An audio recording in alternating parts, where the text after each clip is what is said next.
श्री शिवाय नमस्तुभ्यम। हर हर महादेव। पंडित प्रदीप मिश्रा जी के द्वारा वाची जा रही हरिहर शिव महापुराण कथा का आज 5वां दिन था। ये कथा भीकनगांव मध्य प्रदेश से चल रही है। आज की कथा में गुरुजी ने विशेष जानकारियां दी हैं। साथ ही कल है वैकुंठ चतुर्दशी और उसका एक बहुत अच्छा उपाय बताया है, मनोकामना पूर्ति उपाय है। उस उपाय को कैसे करना है ये वीडियो क्लास में बताएंगे। सबसे पहले गुरुजी ने कथा के प्रारंभ में ही गुरुजी की अगली जो कथा है वो 9 नवंबर से 14 नवंबर के बीच रायपुर छत्तीसगढ़ से चलेगी, जिसकी टाइमिंग रहेगी आस्था चैनल यूट्यूब चैनल पर 1 बजे से 4 बजे के बीच। उसके बाद आज की कथा की दूसरी विशेष जानकारी गुरुजी ने कहा है कि 2 चीजों से दूरी बनाकर रखो, जितनी दूरी हो सकती है उतनी दूरी बनाकर रखो। पहला होता है चंदा या कर्जा और दूसरी होती है निंदा। कभी जीवन में शिव महापुराण के लिए किसी चीज के लिए भी आप कर्जा मत लीजिए और दूसरा निंदा से आप बचें।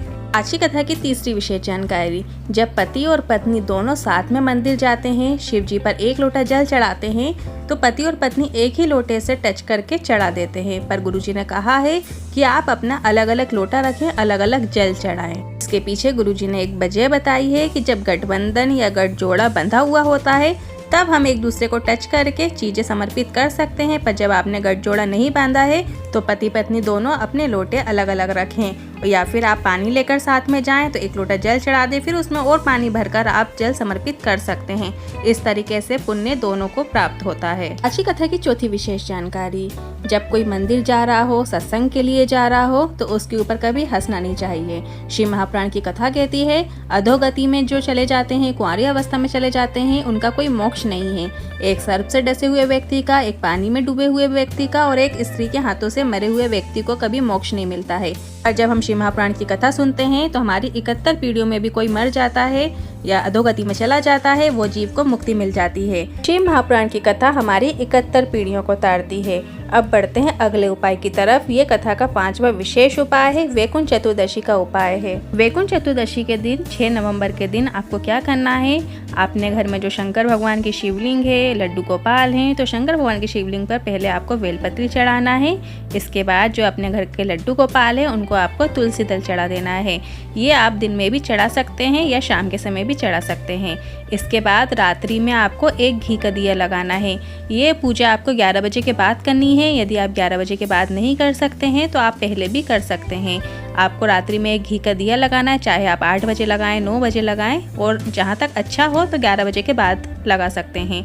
फिर शिव जी की जो बेलपत्री आपने चढ़ाई हुई है वो उठाकर आपको विष्णु जी को चढ़ा देना है और जो विष्णु जी का तुलसी दल आपने अर्पित किया है वो उठाकर आपको शंकर भगवान की शिवलिंग पर समर्पित कर देना है।